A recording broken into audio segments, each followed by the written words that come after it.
Now I want to turn from what is happening and the storm to what was supposed to happen, and that is the dedication of the memorial honoring the late Dr. Martin Luther King Jr. Tens of thousands of people were expected to turn out here in Washington to honor Dr. King on this, the 48th anniversary of his I Have a Dream speech.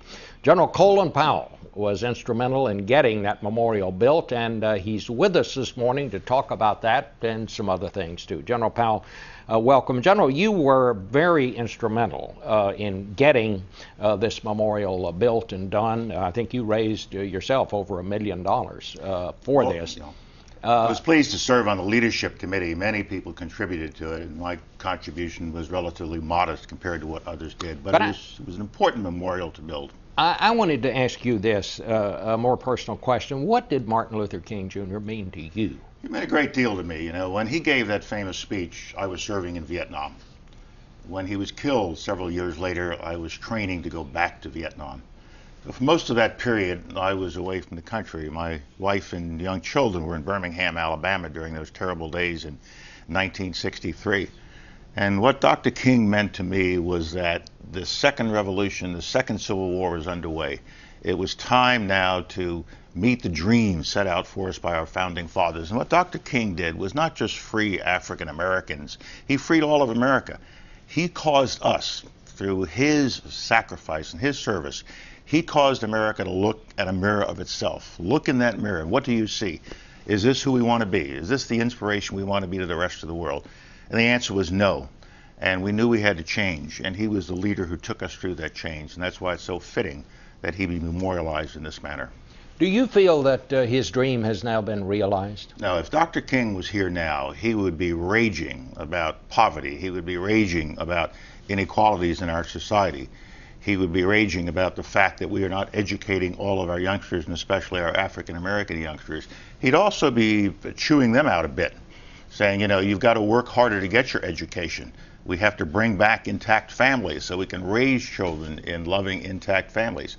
And he would also be on the world stage talking about poverty and inequality throughout the world. He was a man who transcended the African American experience. He became an American icon, and he became an icon to the rest of the world.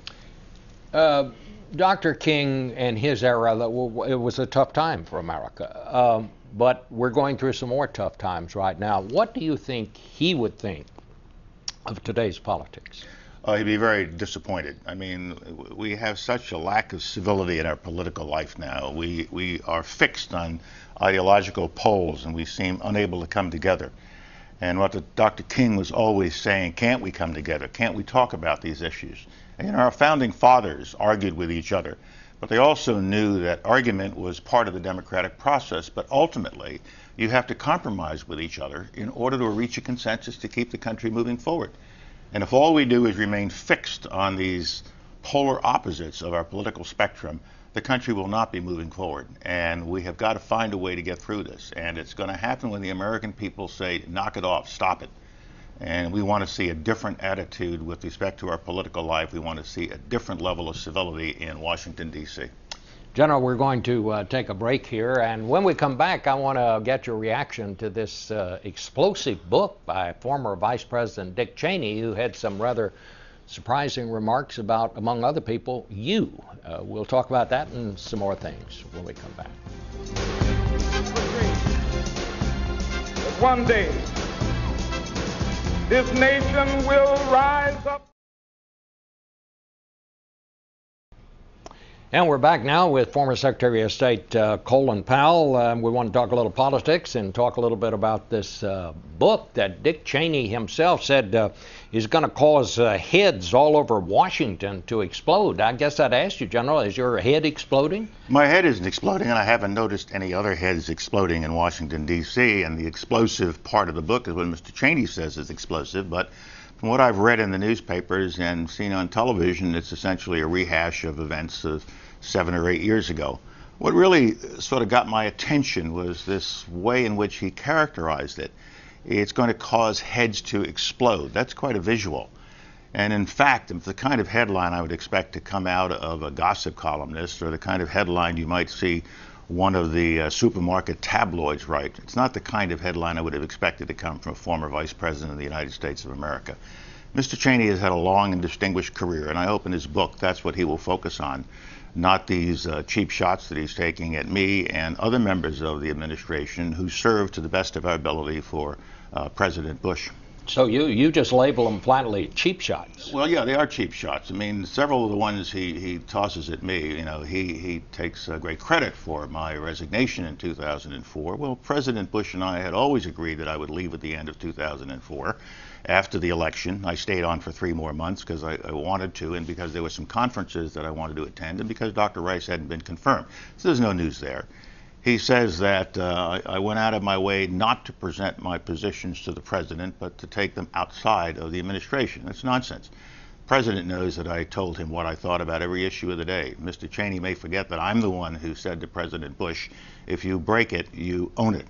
And you have got to understand that if we have to go to war in Iraq, we have to be prepared for the whole war, not just the first phase. And Mr. Cheney and many of his colleagues did not prepare for what happened after the fall of Baghdad. And I persuaded the president to take the case to the United Nations to see if it could be solved without war. And if it couldn't be solved without war, we would have people aligned with us. Mr. Cheney went out immediately after the president made that decision and undercut it by giving 2 speeches to 2 veterans groups that essentially said he didn't believe it would work. That's not the way you support a president. Then he also says that I was not supportive of the president's positions. Well, who went to the United Nations? And regrettably, with a lot of false information, it was me. It wasn't Mr. Cheney. I supported the president. I support the president's decisions. I gave the president my best advice. And then he goes on to talk about the Valerie Plame affair, and this tries to lay it all off on Mr. Rich Armitage in the State Department and me. But the fact of the matter is, when Mr. Armitage realized that he was the source for Bob Novak's column that caused all the difficulty, and he called me immediately 2 days after the president launched the investigation. And what we did was we called the Justice Department. They sent over the FBI. The FBI had all the information about Mr. Armitage's participation in this immediately. And we called Al Gonzalez, the president's counsel, and told him that we had information. The FBI asked us not to share any of this with anyone else, as did Mr. Gonzalez. And so if the White House operatives had come forward as readily as Mr. Armitage had done, then we wouldn't have gone on for 2 more months with the FBI trying to find out what happened in the White House. There wouldn't have been a special counsel appointed by the Justice Department who spent 2 years trying to get to the bottom of it. And we wouldn't have had the mess that we subsequently had. And so if the White House and the operatives in the White House, on Mr. Cheney's staff and elsewhere in the White House, had been as forthcoming with the FBI as Mr. Armitage was, this problem would not have reached the dimensions that it reached. But Mr. Cheney is free to say what he wishes, but so far I haven't seen anything in it that is as explosive as he claims it is, and I don't see any heads laying on the street. Well, do you think, I mean, it was no secret that you often disagreed with the vice president, as there are always disagreements within any administration. And I think what Mr. Cheney should let us see is the nature of those disagreements. And he should say why he disagreed with me, and he should at least indicate why I was disagreeing with him, and not just dismiss it with a wave of his hand and a barb that is intended to cause heads to explode rather than to illuminate the issue. I just want to put up on the screen that one quote because you referred to it. This is the quote, one of the quotes in the book, and he says flatly, talking about you, it was as though he thought the proper way to express his views was by criticizing administration policy to people outside the government. Did he indicate anything in that paragraph or in that section about what I did? I gave my best advice to him, to my colleagues in the National Security Council, and above all to the President of the United States of America. And he can't dismiss all of that with that kind of observation. What do you think happened here? I mean, clearly you had disagreements, but this seems, reading this book, this seems to go beyond disagreement. It seems to be anger here. Well, I'm not going to attribute any emotion to Mr. Cheney in the writing of his book, but it was clear by 2004 that the team was not functioning as a team. And we had different views, and not just views that could be reconciled. And so I said to the president that I would be leaving at the end of the year after the election, and he ought to take a look at his whole team to try to resolve these issues, because it was not a smoothly functioning team at that point. And I think that's unfortunate, but it's the reality. And I felt that I had to leave the administration, and frankly, I always intended to just serve one term.